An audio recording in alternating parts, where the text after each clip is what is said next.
আল্লাহ রাব্বুল আলামিন ৭০ বার কথা বলেছেন, ৮০ বার যদি তার জন্য মাফ চাওয়ার কারণে আল্লাহ পাক মাফ করে দিতেন, তাহলে আমি নবী তার জন্য ৮০ বার আল্লাহর কাছে মাফ চাইতাম।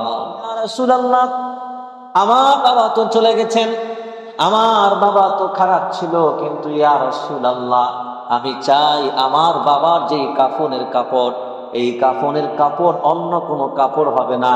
আমি চাই আপনার পরিহিত কাপড়টাই যেন আমার বাবার কাফনের কাপড় হয়ে যায়।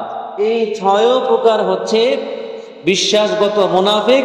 আর এই বিশ্বাসগত মুনাফিকের এই ৬ প্রকারের মানুষ, ৬ কিসিমের মানুষের ঠিকানা হলো চিরস্থায়ী জাহান্নাম। রাসূলুল্লাহ সাল্লাল্লাহু আলাইহি ওয়াসাল্লাম জানাজার নামাজ পড়াতে যাবেন, ঠিক ওই মুহূর্তে আল্লাহ রাসূলকে যখন দেখলেন ওমর ইবনুল খাত্তাব যে রাসূল এই মুনাফিকের সর্দারের জানাজা পড়াতে যাচ্ছেন, ওমর ইবনুল ফারুক রাদিয়াল্লাহু তাআলা আনহু আল্লাহ রাসূলের কাপড় ধরে আল্লাহ রাসূলকে বাধা দিলেন। বাধা দিয়ে বললেন, ইয়া রাসূলুল্লাহ আপনি এমন একজন ব্যক্তির জানাজার নামাজ পড়াতে যাচ্ছেন যে মুনাফিকদের সর্দার। আল্লাহ রাব্বুল আলামিন যাকে ক্ষমা করবেন না বলে ঘোষণা দিয়েছেন, আল্লাহ পাক যাকে মাফ করবেন না বলে ঘোষণা দিয়েছেন, ইয়া রাসূলুল্লাহ আপনি কি এমন ব্যক্তির জানাজা পড়বেন? কারণ আল্লাহ পাক এর আগে আয়াত নাযিল করেছেন। আল্লাহ পাক বলছেন, হে নবী ইস্তাগফির লাহুম আও লা তাস্তাগফির লাহুম, এদের জন্য আপনি আল্লাহর কাছে ক্ষমা চান বা না চান সমান সমান বরাবর আল্লাহ মাফ করবেন না। এরপর আল্লাহ পাক বলছেন, হে নবী ইন তাস্তাগফির লাহুম ৭০ মাররাতান ফালান ইয়াগফিরাল্লাহু লাহুম, হে নবী তাদের জন্য যদি আপনি ৭০ বার আল্লাহর কাছে মাফ চান, তাহলেও আল্লাহ রাব্বুল আলামিন তাদেরকে মাফ করবেন না। রাসূলুল্লাহ সাল্লাল্লাহু আলাইহি ওয়াসাল্লাম ওমর ইবনুল খাত্তাবকে বললেন, আল্লাহ পাক আমাকে ইখতিয়ার দিয়েছেন, ইচ্ছাধিকার দিয়েছেন, মাফ চাইতেও পারি নাও চাইতে পারি। আল্লাহ রাব্বুল আলামিন ৭০ বার কথা বলেছেন, ৮০ বার যদি তার জন্য মাফ চাওয়ার কারণে আল্লাহ পাক মাফ করে দিতেন, তাহলে আমি নবী তার জন্য ৮০ বার আল্লাহর কাছে মাফ চাইতাম। সুবহানাল্লাহ। আল্লাহ রাব্বুল আলামিন বলছেন, এখানে মুনাফিকদের যে বৈশিষ্ট্যের কথা বলা হয়েছে, দেখেন মুত্তাকিনদের বৈশিষ্ট্যের কথা বলা হয়েছে কি হয় নাই? আল্লাহ রাব্বুল আলামিন মুত্তাকিনদের ৫টা বৈশিষ্ট্যের কথা আলোচনা করে কি বলছেন?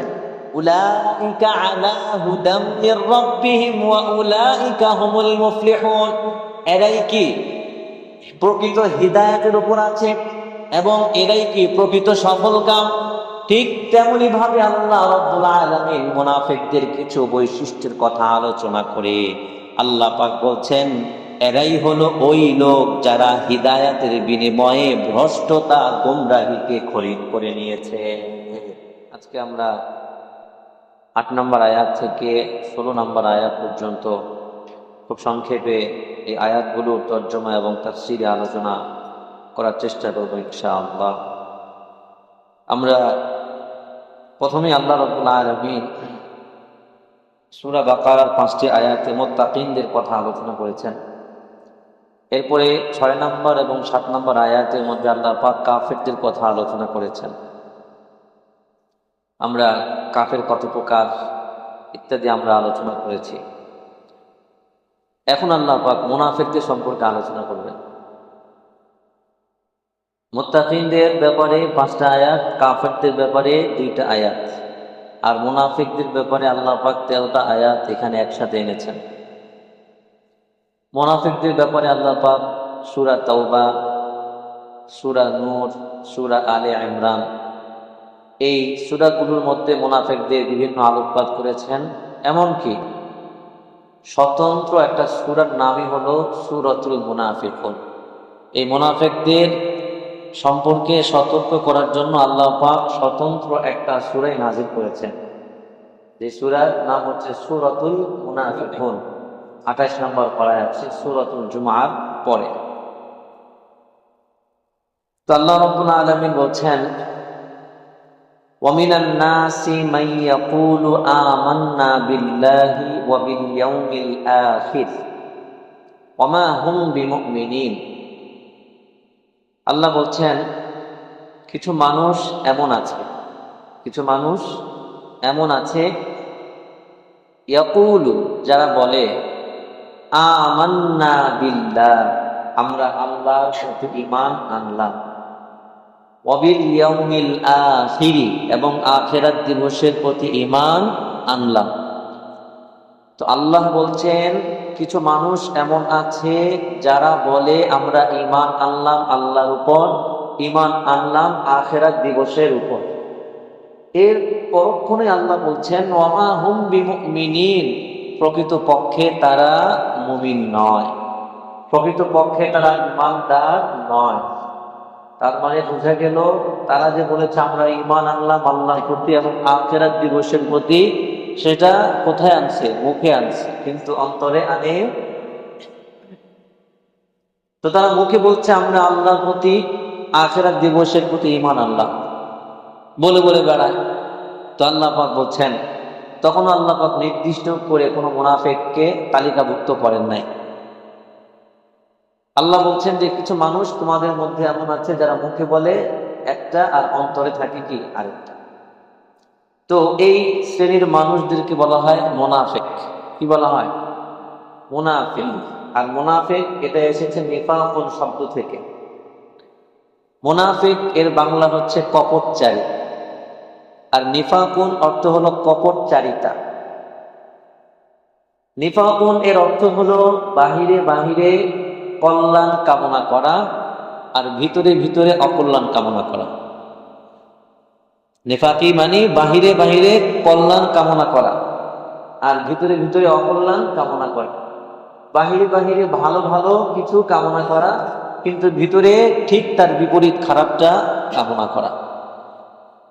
ইবনে জুরাইজ রাহমাতুল্লাহ আলাইহি বলছেন যে মুনাফিকদের প্রকাশ্য তার গোপনীয়তার বিপরীত, মুনাফিকদের ডান তার বামের বিপরীত। মুনাফিক যেটা বলে এটা তার বিপরীত হয়ে যায়। তো আল্লাহ রাব্বুল আলামিন এই তাদের সামনে তাদের কিছু বৈশিষ্ট্যের কথা আলোচনা করবেন, তাদের কিছু আলামত আছে। তাহলে মুনাফিক হলো ওই ব্যক্তি যে ব্যক্তি মুখে বলে একটা কিন্তু অন্তরে পোষণ করে আরেকটা। মুখে মধু অন্তরে বিষ, এটা কথা আছে না? মুখে মধু অন্তরে বিষ, মানে মুখে খুব আপনাকে ভালোবাসে, একদম জান প্রাণ দিয়ে ভালোবাসে, আপনার একদম অনুগত মানুষ পৃথিবীর মধ্যে একজনই যে আপনাকে সবচেয়ে বেশি ভালোবাসে, কিন্তু আপনি জানেন না পৃথিবীর মধ্যে সবচেয়ে বেশি আপনার প্রতি বিদ্বেষ পোষণ করে এই ব্যক্তিটাই। তো মুনাফিক দুই প্রকার। কত প্রকার? প্রথমত মুনাফিক দুই প্রকার। আল্লামা ইবনে কাসির রাহমাতুল্লাহ আলাইহি তার কিতাবে এনেছেন যে মুনাফিক দুই প্রকার। প্রথম প্রকার মুনাফিক হলো বিশ্বাসগত মুনাফিক,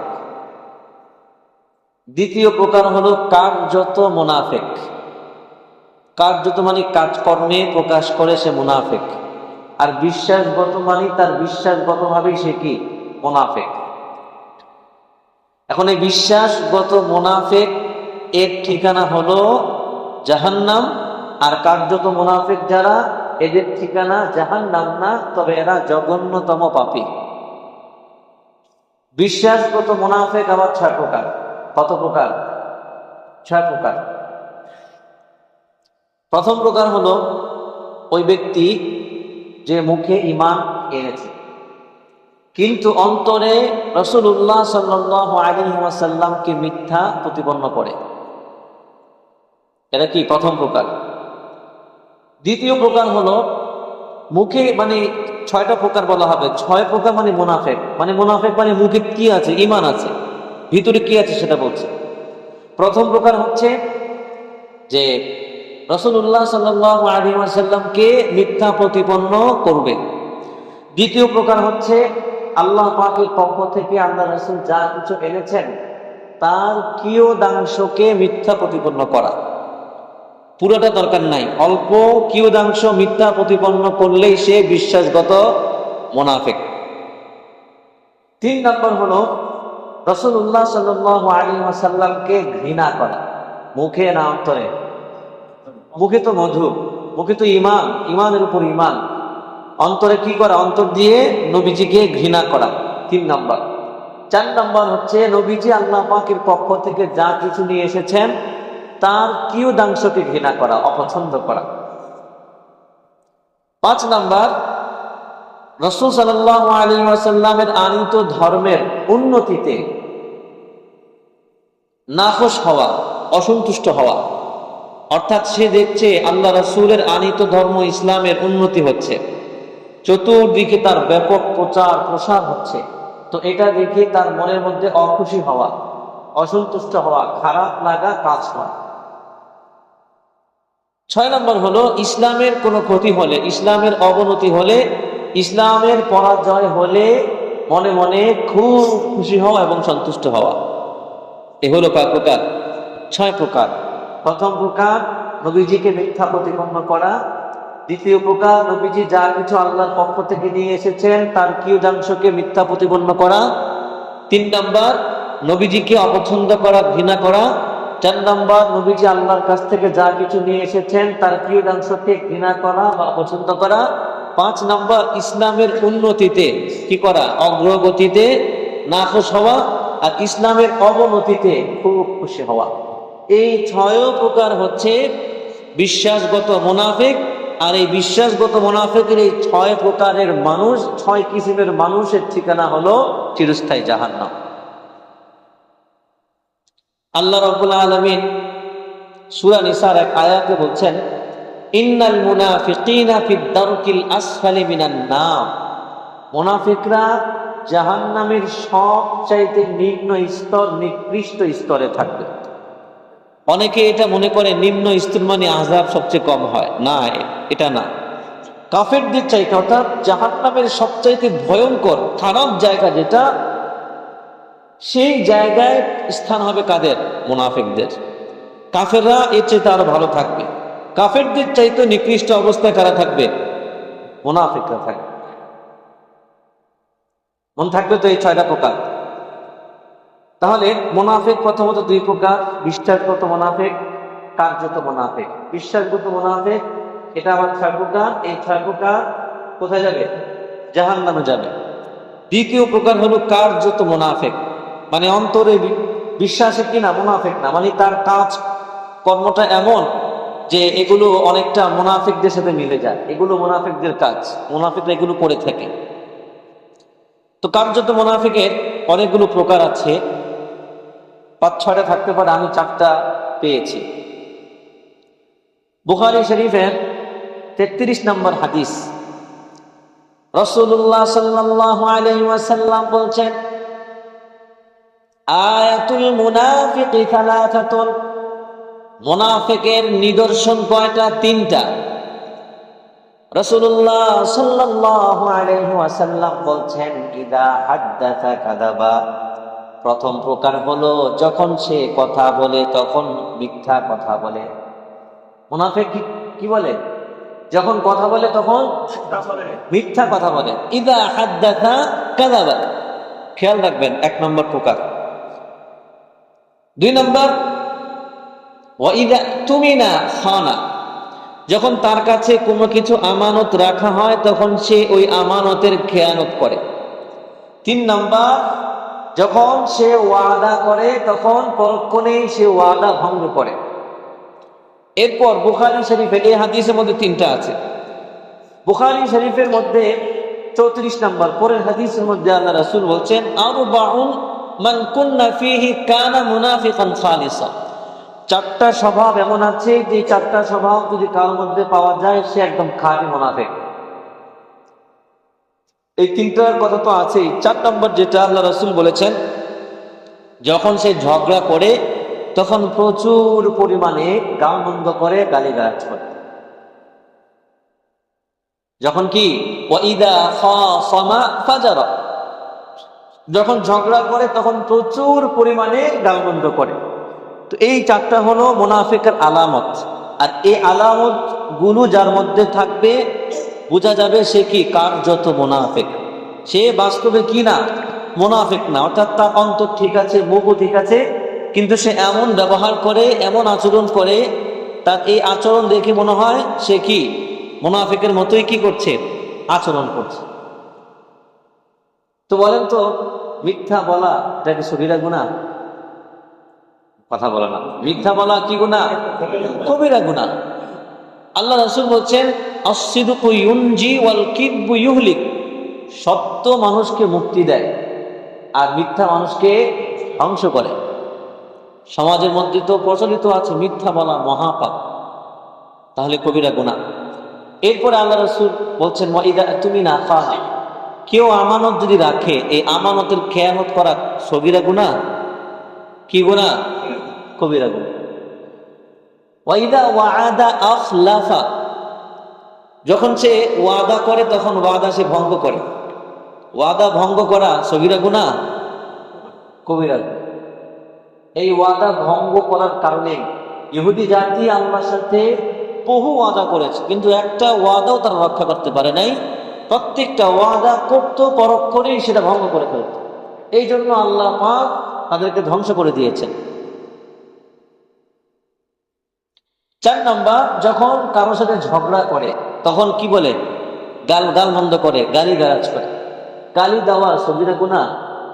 কথা বলে না, কবিরা গুনাহ। তাহলে এই যে 4টা আলামতের কথা আল্লাহ রাসূল বলেছেন, এই 4টাই কি কবিরা গুনাহ। তাফসীরের কিতাবের মধ্যে এসেছে কারো ভিতরে যদি এই 4 প্রকার, এই 4টা স্বভাব, 4টা গুণ যদি খুব বেশি পরিমাণে পাওয়া যায়, মাআযাল্লাহ আল্লাহ না করুন, সে বিশ্বাসগত মুনাফিকদের খাতায় নাম লেখাতে তার বেশি সময় লাগবে না। করতে করতে করতে তার অন্তরটা চেঞ্জ হয়ে যাবে। এই জন্য এই 4টা বিষয় থেকে খুব সতর্ক থাকতে হবে, যে কখনো মিথ্যা কথা বলবো না, কারো আমানতের খেয়ানত করব না, কারো সাথে ওয়াদা করলে, প্রতিশ্রুতি দিলে সেটা ভঙ্গ করব না, এবং কারো সাথে ঝগড়া করলে গালিগালাজ করব না। ঝগড়া হতেই পারে, গাল মন্দ করার দরকার আছে? আচ্ছা বলেন, গাল মন্দ ছাড়া কি ঝগড়া করা যায় না? আরো কত সুন্দর সুন্দর শব্দ আছে, সেগুলো দিয়ে গাল মন্দ করা, সেগুলো দিয়ে ঝগড়া করা যায়। কিন্তু আমরা শুরুতেই তো এত এত খারাপ কথা বলি, দুনিয়াতে এর চাইতে খারাপ কথা হতে পারে না। মায়ের নাম তুলে, সবার আগে মায়ের নাম তুলে গাল মন্দ করে। আল্লাহ পাক আমাদেরকে হেফাজত করুন, বলুন আমিন। মুনাফিকদের গোড়াপত্তনটা কিভাবে পায়, ইতিহাসটা কি, এটা আমাদের জানার দরকার আছে না? রাসূলুল্লাহ সাল্লাল্লাহু আলাইহি ওয়াসাল্লামের নবুয়তের কত বছর? 23 বছর। অনেকেরা বুঝে না নবুয়ত মানে কি। রাসূলুল্লাহ সাল্লাল্লাহু আলাইহি ওয়াসাল্লাম নবুয়ত পেয়েছেন, অর্থাৎ আল্লাহ পাক তাকে নবী বানিয়েছেন, তার উপর ওহী অবতীর্ণ করেছেন যখন নবীজির বয়স 40 পেরিয়ে। নবীজি ইন্তেকাল করেছেন, নবীজি বেঁচে ছিলেন কত বছর? 63 বছর। তো 40 থেকে 63 কত হয়? 23। নবুয়তের 23 বছর মানে এই 23 বছরে আল্লাহ পাকের পক্ষ থেকে তার উপর নবুয়ত এসেছে, ওহী এসেছে, বিধিবিধান এসেছে। এজন্য বলা হয় নবুয়তের 23 বছর। রাসূলুল্লাহ সাল্লাল্লাহু আলাইহি ওয়াসাল্লাম মক্কায় ছিলেন কত বছর? মক্কায় ছিলেন কত বছর? 13 বছর। মক্কায় ছিলেন 13 বছর আর মদিনায় ছিলেন 10 বছর। 10 আর 13 কত? 23 বছর। এটা বেসিক বিষয়। এটা রাসূলুল্লাহ সাল্লাল্লাহু আলাইহি ওয়াসাল্লাম এর মক্কি জীবনের বয়স, মানে নবুয়তের পরে, নবুয়তের মক্কি জীবনী বয়স কত? 13 আর মদিনায় 10, এই হলো 23। এই 23 বছরে ইসলামের পূর্ণাঙ্গ বিধান পর্যায়ক্রমে ধাপে ধাপে কি হয়? রাসূলের উপর অবতীর্ণ হয়। তো যখন মক্কায় আল্লাহ রাসূল ছিলেন তখন তো মুনাফিক ছিল না, মুনাফিক থাকার প্রয়োজনও ছিল না। তখন তো অবস্থা এমন হয়েছে যে অসংখ্য সাহাবী যারা অন্তরে ঈমান নিয়ে এসেছে, অন্তরে আল্লাহর প্রতি ঈমান এনেছে, নবীকে নবী বলে বিশ্বাস করেছে, কিন্তু সেটা মুখ দিয়ে প্রচার করতে পারে নাই, বলতে পারে নাই, কারণ তখনকার আবহাওয়া, পরিবেশ, পরিস্থিতি তাদের অনুকূলে ছিল না। যদি মুখ দিয়ে বলে যে মুহাম্মাদের প্রতি ঈমান এনেছি, তাহলে জান চলে যাওয়া ছাড়া কোনো উপায় ছিল না।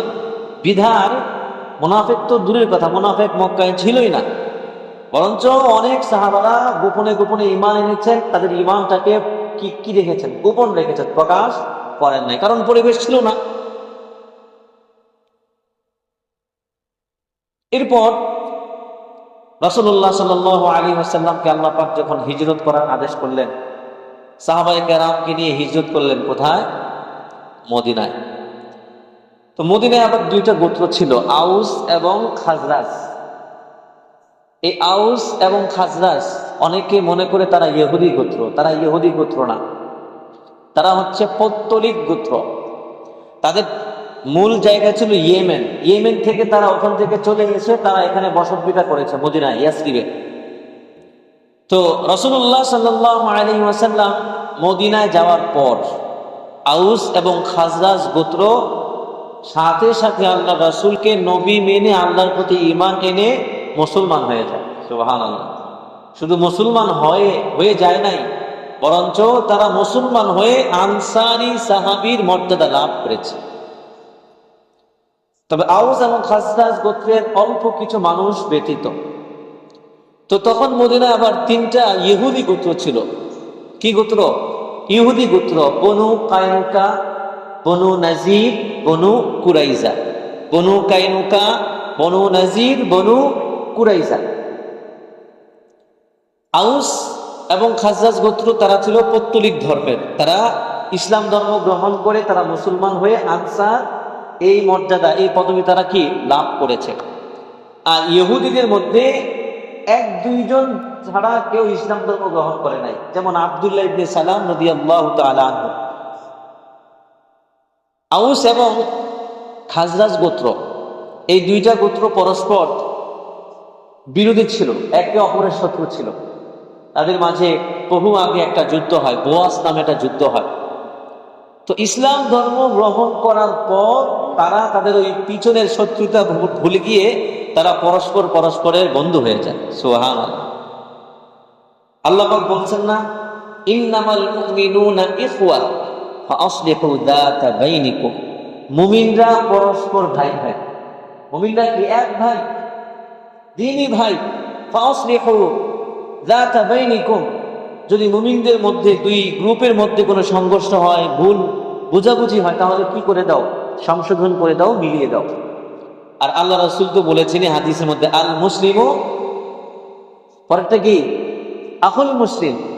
আল মুসলিমু আখুল মুসলিম, মুসলমান মুসলমানের ভাই। এখন আসেন, এই খাজরাজ গোত্র এর মধ্য থেকে একজন ব্যক্তি ছিল, খাজরাজ গোত্রের একজন ব্যক্তি ছিল, তার নাম হচ্ছে আব্দুল্লাহ ইবনে উবাই ইবনে সালুল। আব্দুল্লাহ ইবনে উবাই ইবনে সালুল নাম শুনেছেন আপনারা? কে? সেই হলো মুনাফিকদের সর্দার।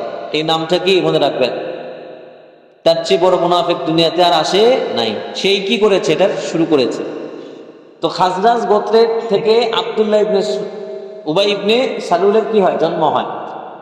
তো রাসূল আগমনের আগে আউস এবং খাজরাজ গোত্র, এই দুইটা গোত্র মিলে এই আব্দুল্লাহ ইবনে উবাই ইবনে সালুলকে তাদের নেতা মনোনয়ন করার জন্য সব ধরনের প্রস্তুতি নিয়ে রেখেছিল, যে আমরা আনুষ্ঠানিকভাবে আব্দুল্লাহ ইবনে উবাই ইবনে সালুলকে আমাদের নেতা ঘোষণা করব। কিন্তু এর মধ্যে আল্লাহর নবীর আগমন, আর আল্লাহর নবীর আগমনের পরপরই আউস খাজরাজ গোত্র তারা নবীজির হাতে হাত রেখে কালেমা পড়ে ইসলাম ধর্ম গ্রহণ করে ফেলেছে। এখন তো তার মাথায় হাত। আব্দুল্লাহ ইবনে উবাই ইবনে সালুল সে তো আর নেতা হইতে পারলো না। আউস খাজরাজ নেতা বানালো কারে? মুহাম্মদুর রাসূলুল্লাহ সাল্লাল্লাহু আলাইহি ওয়াসাল্লামকে।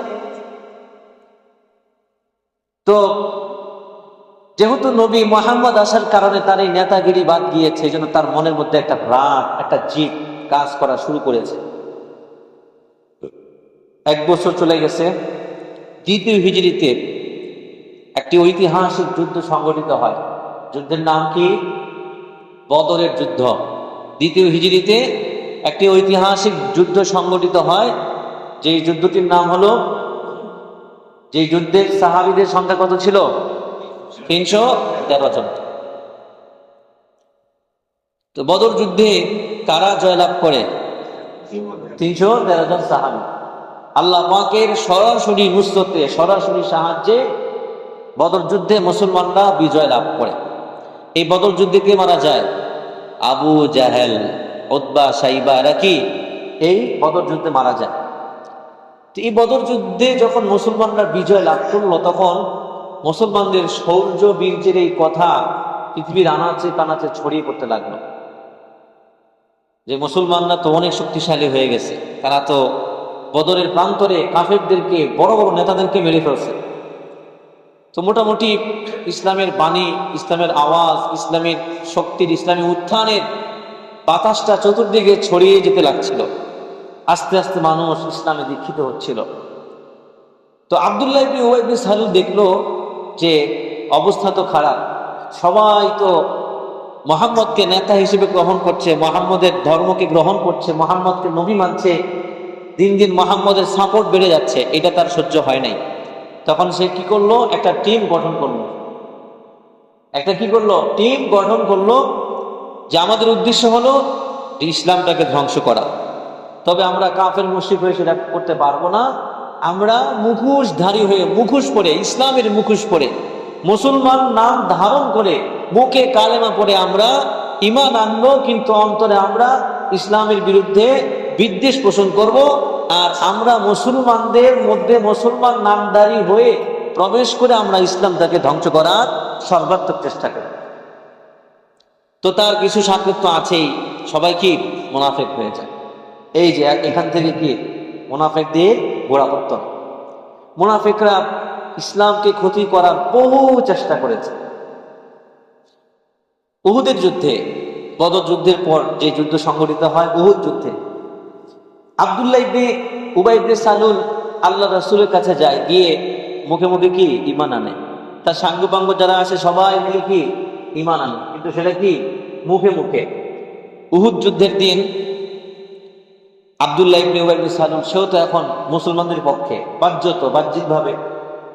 তো সে কি করলো, সে হঠাৎ করে মুসলমানদের মনোবল দুর্বল করে দেওয়ার জন্য তার অনুগত 300 সেনাবাহিনী, 300 সৈন্য নিয়ে এসে ওই উহুদ প্রান্ত ত্যাগ করে সে চলে যায়।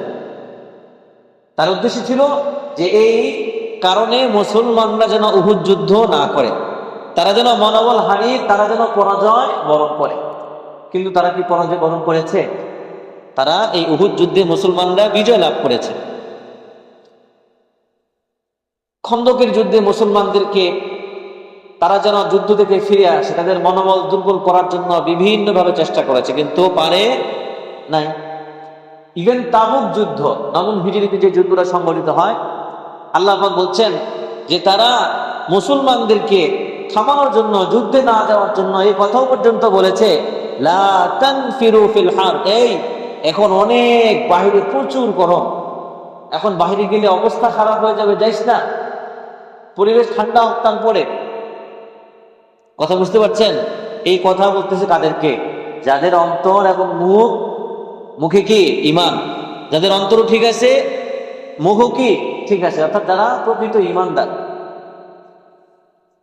মুনাফিকরা বলতে লাগলো, লা তানফিরু ফিল হাররি, তোমরা তাবুক যুদ্ধে যেও না, পরিবেশ আমাদের অনুকূলে না, এখন বাহিরে প্রচন্ড রৌদ্র, মরুভূমিতে মাথার টাক তোমার ফেটে যাবে, যুদ্ধ করতে যাইবা কিন্তু গরমে যুদ্ধ করতে পারবা না। সাহাবায়ে কেরাম রাদিয়াল্লাহু তাআলা আনহুম আজমাইন মুনাফিকদের এই কথা উত্তরে বললেন, কুল নারু জাহান্নামা আশাদ্দু হাররা লাউ কানু ইয়াফকাহুন। আল্লাহ পাক নবীকে বললেন যে, হে নবী আপনি বলে দেন, এই মুনাফিকদেরকে বলে দেন, নারু জাহান্নামা আশাদ্দু হাররা, আরে দুনিয়ার এই গরম তো কিছুই না, দুনিয়ার এই গরম তো হলো সামান্য গরম। আল্লাহ বলছেন নারু জাহান্নামা আশাদ্দু হাররা, জাহান্নামের আগুনের তাপ এই দুনিয়ার চাইতে 1000 গুণে বেশি। এখন যদি আমরা এই যুদ্ধে না যাই, এই গরম উপেক্ষা করে না যাই, তাহলে তো কিয়ামতের দিন ওই জাহান্নামের আগুন সইতে হবে, কিন্তু সেটা তো এটার চাইতে কি আরো 1000 গুণে ভয়ঙ্কর। এইটা যদি সহ্য করতে না পারি, তাহলে ওইটা কিভাবে সহ্য করব? মুনাফিকদের কোনো কথা ঈমানদারদেরকে যুদ্ধ থেকে হটাতে পারে না। মুনাফিকরা আরো কি বলতো দেখেন, আল্লাহ বলছেন মুনাফিকরা প্রকৃত ঈমানদারদেরকে বলতো, লা তুনফিকু আলা মান ইনদা রাসূলিল্লাহ, যেই সমস্ত গরীব সাহাবারা আল্লাহর রাসূলের কাছে থাকে, আশেপাশে থাকে, তাদেরকে তোমরা টাকা পয়সা দিও না, দান খয়রাত দিও না, যাকাত ইত্যাদি তোমরা দিও না। নাউজুবিল্লাহ পড়েন, লা তুনফিকু আলা মান ইনদা রাসূলিল্লাহি হাত্তা ইয়ানফাদু, টাকা পয়সা না দিলে এরা কি যুদ্ধ থেকে ক্ষান্ত হয়ে আসবে, যুদ্ধ তারা যাবে না। আম্মা জান আয়েশা বুনুল মুস্তারিক যুদ্ধ থেকে যখন ফিরে আসে, আম্মা জান আয়েশা রাদিয়াল্লাহু তাআলা আনহার একটা ঘটনা আছে, ইফকের ঘটনা আপনারা শুনেছেন। আল্লাহ পাক 10টা আয়াত নাযিল করেছেন। ইফকের ঘটনা তো লম্বা। মুনাফিকরা আয়েশা রাদিয়াল্লাহু তাআলা আনহার বিরুদ্ধে এই গুজব রটিয়েছিল যে তিনি নাকি খারাপ সম্পর্কে লিপ্ত হয়েছেন। নাউজুবিল্লাহ। 1 মাস 40 দিন চলে গেছে, এটা নিয়ে বহু কিছু হয়েছে।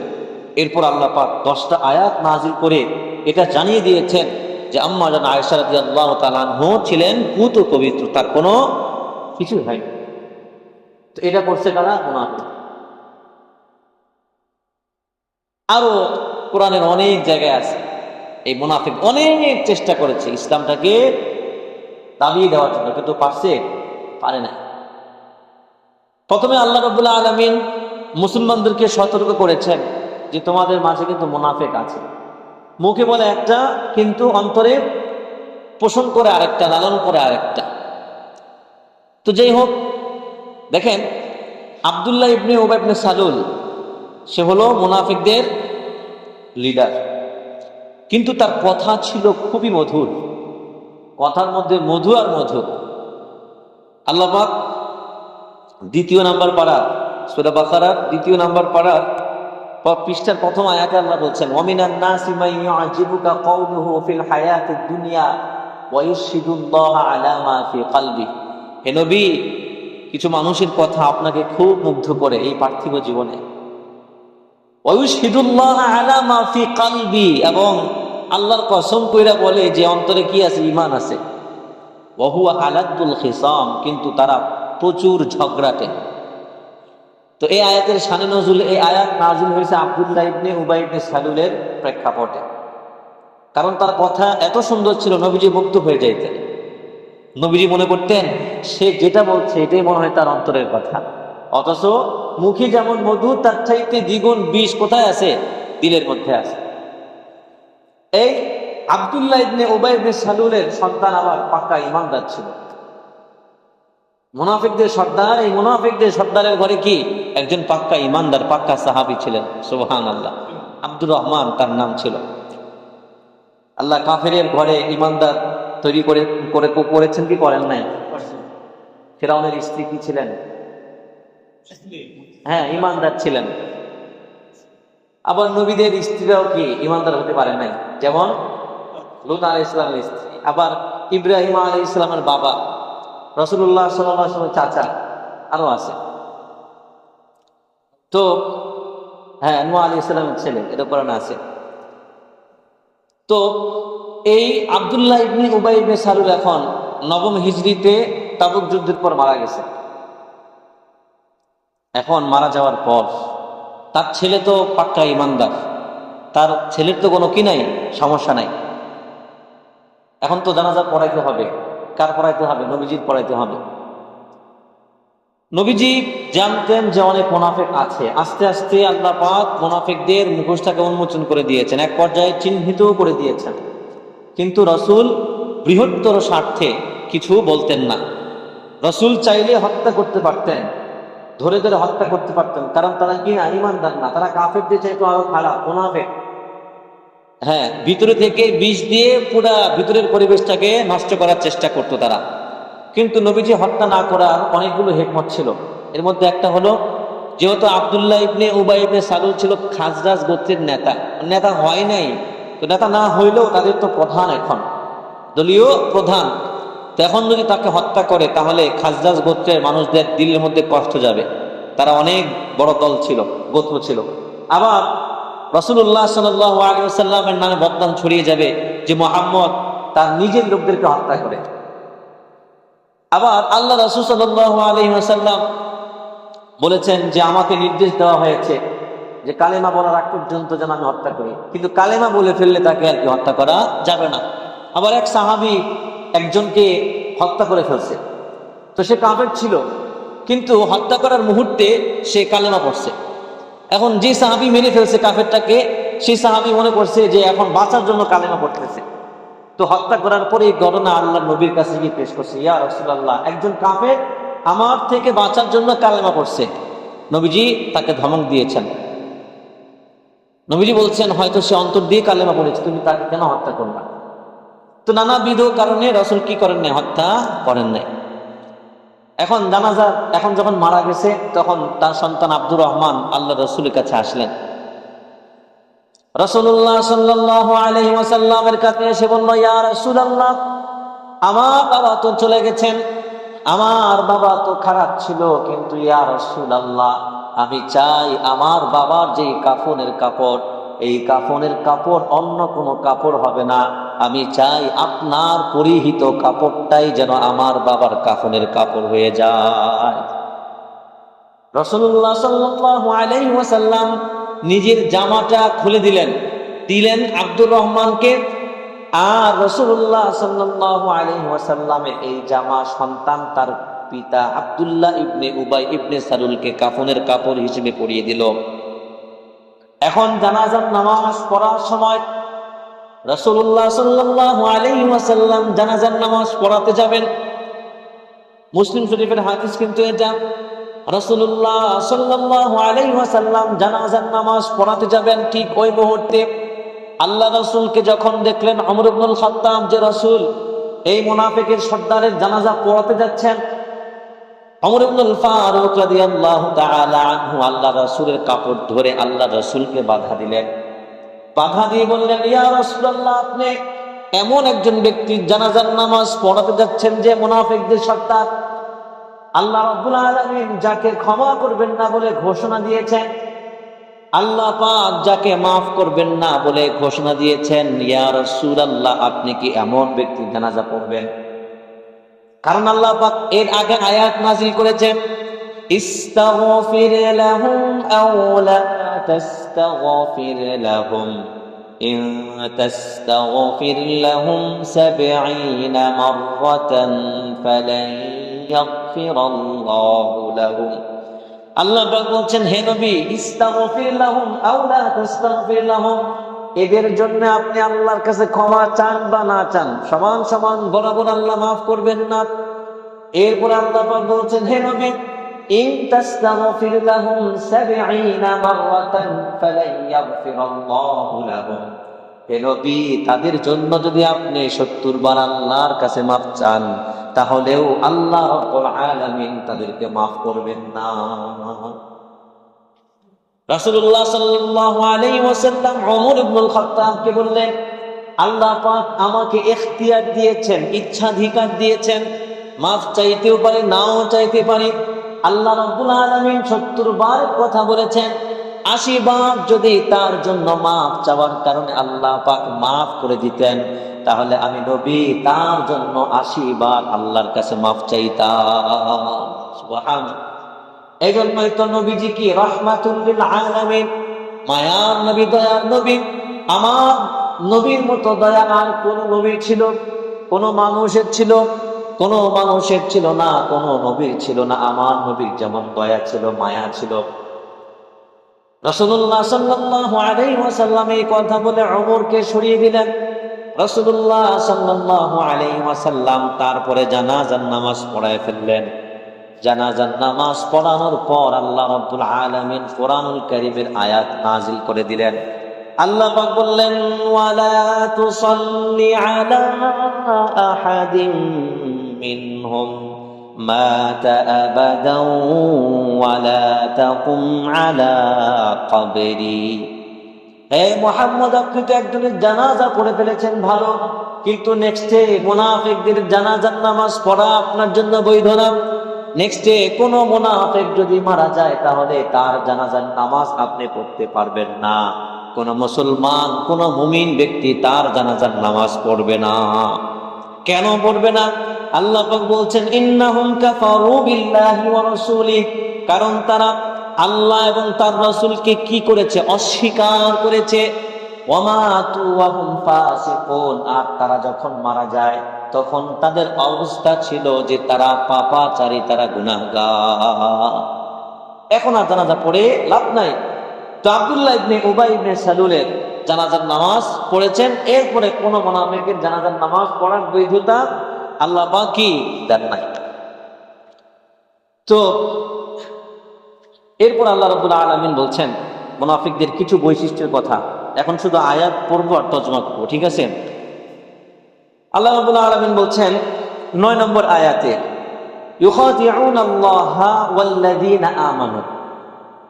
তারা কারা? তারা কারা? মুনাফিকরা। তারা আল্লাহকে ধোঁকা দেয়।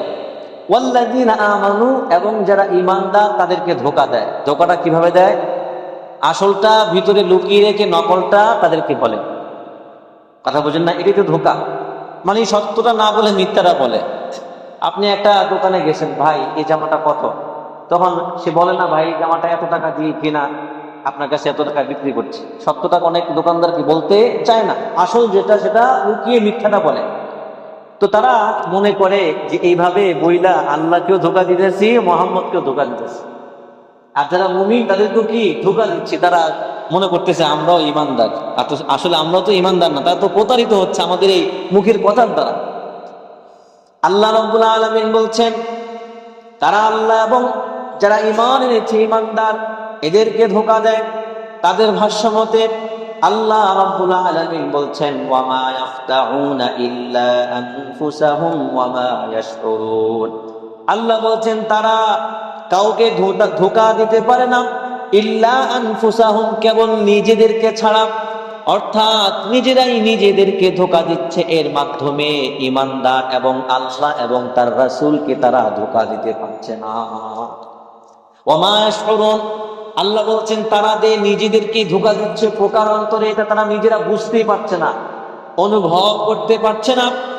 এরপর আল্লাহ রাব্বুল আলামিন বলছেন ফি কুলুবিহিম মারাদুন ফাযাদাহুমুল্লাহু মারাদা।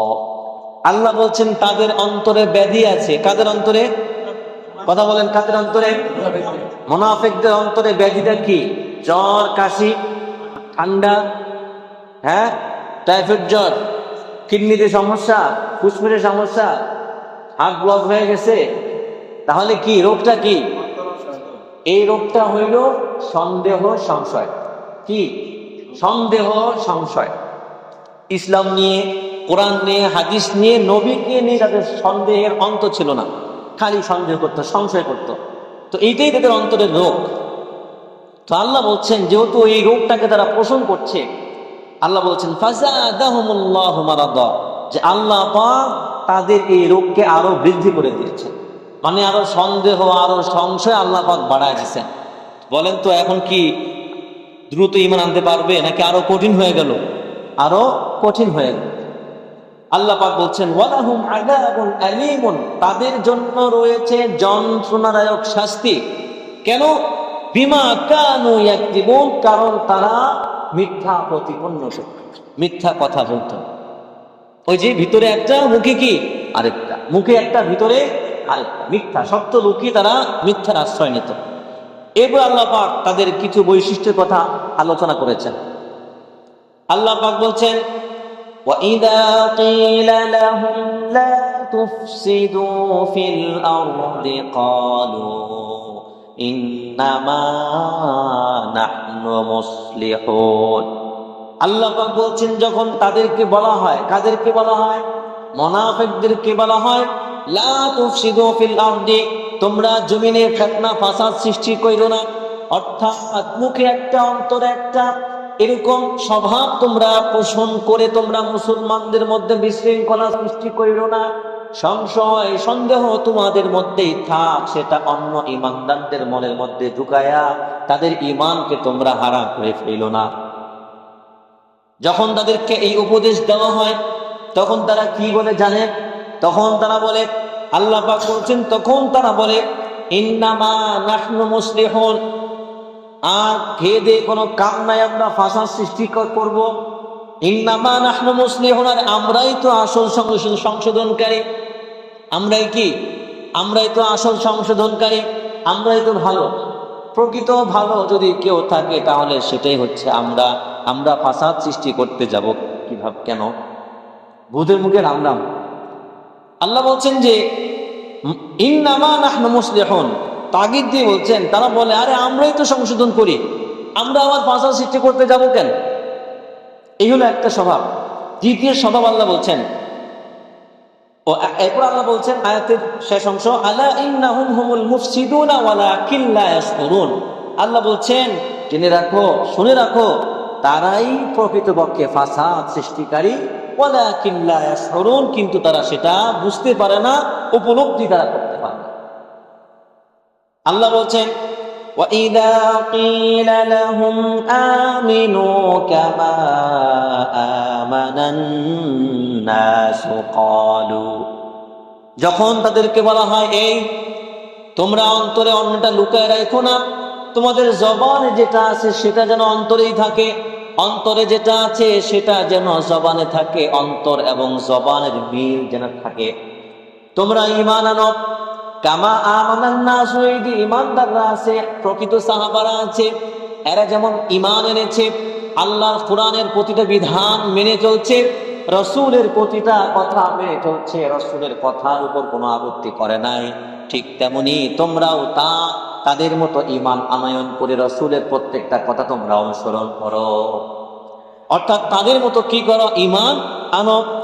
তখন যখন তাদেরকে এইভাবে বলা হয় তখন তারা উত্তরে বলে ক্বালু আনুমিনু কামা আমানাস সুফাহা, তখন তারা বলে আর কোনো এদের কাম নাই, আমরা কি ঈমান আনবো যেমন ঈমান এনেছে এই নির্বোধ লোকেরা। নাউজুবিল্লাহ পড়েন। অর্থাৎ এই নির্বোধ লোকেরা যুক্তি তর্কে না গিয়ে যা বলে তাই বিশ্বাস করে নেয়, সেটা সত্য কি মিথ্যা জাস্টিফাই করে না, একটু চিন্তা ভাবনাও করে না মোহাম্মদ কি বলল, কথাটা ঠিক আছে নি, কথাটা রাইট কিনা, কথাটা যুক্তিতে যায় কিনা, এগুলো চিন্তা ভাবনা করা ছাড়াই এরা মোহাম্মদের প্রতি ঈমান এনেছে। অতএব মুনাফিকদের ভাষ্য মতে এরা কি নির্বোধ, সুতরাং আমরা কি নির্বোধের মতো ঈমান আনবো? আল্লাহ রাব্বুল আলামিন বলছেন আলা ইন্নাহুম হুমুস সুফাহা ওয়ালাকিন লা ইয়ালামুন। আল্লাহ রাব্বুল আলামিন বলছেন শুনে রাখো, জেনে রাখো, প্রকৃতপক্ষে তারাই হচ্ছে সবচেয়ে বড় নির্বোধ। তারাই কি সবচেয়ে বড় নির্বোধ। ওয়ালাকিন লা ইয়ালামুন, কিন্তু তারা যে আসলে নির্বোধ এটা তারা জানে না। এরপর আল্লাহ রাব্বুল আলামিন ৩ নম্বর স্বভাবের কথা আলোচনা করছেন। ১৪ নম্বর আয়াতের মধ্যে আল্লাহ রাব্বুল আলামিন বলছেন ওয়া ইযা লাকুল্লাযীনা আমানু ক্বালু আমান্না, যখন তারা ঈমানদারদের সাথে সাক্ষাৎ করে তখন তারা বলে আমান্না, এই শোনো আমরাও কিন্তু ঈমান আনছি, তোমরা যেমন আল্লাহর প্রতি নবীর প্রতি ঈমান এনেছো আমরাও কিন্তু আমান্না ঈমান এনেছি। তাহলে মুমিনদের সাথে সাক্ষাৎ করলে কি বলে? আমরা ঈমান এনেছি যেমন তোমরা ঈমান এনেছো। আল্লাহ রাব্বুল আলামিন বলছেন ওয়া ইযা খালাউ ইলা শায়াতিনহিম ক্বালু ইন্না মাআকুম ইন্নামা নাহনু মুস্তাহজিউন। আল্লাহ রাব্বুল আলামিন বলছেন মুমিনদের সাথে দেখা করলে বলে ঈমান আনছি, আর যখন তারা তাদের শয়তানদের লগে মিলিত হয়, কাদের সাথে মিলিত হয়? শয়তান নেতাদের সাথে মিলিত হয়, তখন তারা বলে ইন্না মাআকুম, আরে আমরা তোমাদের সাথে আছি। আমরা কি আছি? তোমাদের সাথে আছি। আসলে তোমাদের সাথে আমরা আছি। ইন্নামা নাহনু মুস্তাহজিউন, মূলত মুসলমানদের সাথে আমরা হাসি ঠাট্টা করছি। কিভাবে? তোরা ঈমান আনছস, আমরাও ঈমান আনছি, এইভাবে বলে বলে কি হাসি ঠাট্টা করি, আসলে আমরা আপনাদের সাথে আছি। তো তারা বলতেছে আমরা মুমিনদের সাথে কি করি? হাসি ঠাট্টা করি, উপহাস করি। আল্লাহ বলছেন আল্লাহু ইস্তাহজিউ বিহিম, যে আল্লাহ পাক তাদের এই হাসি ঠাট্টার জবাব কাল কিয়ামতের দিন দিবেন। আল্লাহ পাক এই হাসি ঠাট্টার শাস্তি আল্লাহ পাক কিয়ামতের দিন দিবেন। ওয়ায়ামুদ্দুহুম ফি তুগয়ানিহিম ইয়ামাহুন, আল্লাহ রাব্বুল আলামিন তাদেরকে ছেড়ে দিবেন দিশেহারা, তাদের অবাধ্যতায় দিশেহারা অবস্থায় আল্লাহ পাক তাদেরকে ছেড়ে দিবেন। এমন অবস্থা যে তাদের অবাধ্যতা করতে করতে তারা নিজেদের অবাধ্যতায় তারা দিশেহারা হয়ে ঘুরতেছে। এরপর সর্বশেষ আয়াত 16 নম্বর আয়াত, এই স্বভাবগুলোর কথা বলে আল্লাহ পাক বলছেন উলাইকাল্লাযীনা ইশতারাউদ-দালালাতা বিল হুদা ফামা রাবিহাত তিজারাতুহুম ওয়া মা কানু মুহতাদিন। আল্লাহ রাব্বুল আলামিন বলছেন এখানে মুনাফিকদের যে বৈশিষ্ট্যের কথা বলা হয়েছে, দেখেন মুত্তাকিনদের বৈশিষ্ট্যের কথা বলা হয়েছে কি হয় নাই? আল্লাহ রাব্বুল আলামিন মুত্তাকিনদের 5টা বৈশিষ্ট্যের কথা আলোচনা করে কি বলছেন? উলাইকা আলা হুদাম মির রাব্বিহিম ওয়া উলাইকা হুমুল মুফলিহুন। এরাই কি প্রকৃত হিদায়াতের উপর আছে এবং এরাই কি প্রকৃত সফলকাম। ঠিক তেমনি ভাবে আল্লাহ রাব্বুল আলামিন মুনাফিকদের কিছু বৈশিষ্ট্যের কথা আলোচনা করে আল্লাহ পাক বলছেন এরাই হলো ওই লোক যারা হিদায়াতের বিনিময়ে ভ্রষ্টতা গোমরাহিকে খরিদ করে নিয়েছে। ফামা রাবিহাত তিজারাতুহুম, যেহেতু তারা হিদায়াতের বিনিময়ে গোমরাহিকে ভ্রষ্টতাকে খরিদ করে নিয়েছে, কিনে নিয়েছে, তারা এটাকে ব্যবসা মনে করেছে। ফামা রাবিহাত তিজারাতুহুম, কিন্তু তাদের এই ব্যবসা লাভবান হয় নাই। ওয়া মা কানু মুহতাদিন, আর তারা আল্লাহ রাব্বুল আলামিনের পক্ষ থেকে হিদায়াত প্রাপ্ত হয় নাই। আল্লাহ রাব্বুল আলামিন তো হিদায়াত দিয়েছেন যে হিদায়াত নাও, গ্রহণ করে নাও, শেষ। হিদায়াত যদি গ্রহণ না কইরা এটাকে পুঁজি বানায়া, বিনিময় বানায়া, এটার মাধ্যমে কি করতো? তারা গোমরাহ ভ্রষ্টতাকে খরিদ করত। কথা তো বুঝতে পারছি? হিদায়াত তো আল্লাহ দিয়েছেন, যে হিদায়াত দিয়েছে এটা নিয়ে নাও, গ্রহণ করে নাও, এটা নেয় নাই, না নিয়ে কি করছে? এটাকে পুঁজি বানাইছে, এটাকে টাকা বানায়া এই টাকা দিয়ে কি খরিদ করছে?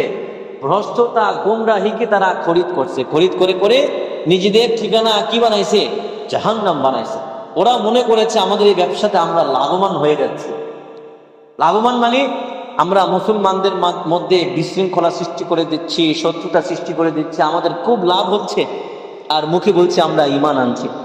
আল্লাহ বলছেন ফামা রাবিহাত তিজারাতুহুম ওয়া মা কানু মুহতাদিন, তাদের এই ব্যবসা লাভ হয় নাই তো হয় নাই। আল্লাহ বলছেন ওয়া মা কানু মুহতাদিন, আর তারা হিদায়াত প্রাপ্ত ছিল না। এরপরে আল্লাহ রাব্বুল আলামিন মুনাফিকদের কিছু দৃষ্টান্তের কথা উল্লেখ করবেন 17 নম্বর আয়াত থেকে 20 নম্বর আয়াত পর্যন্ত। ইনশাআল্লাহ লম্বা আলোচনা, এটা আগামী সপ্তাহে করব। আল্লাহ রাব্বুল আলামিন আমাদের সকলকে এই মুনাফিকি স্বভাব থেকে, নেফাক থেকে আল্লাহ পাক আমাদেরকে হেফাজত করুন, বলুন আমিন।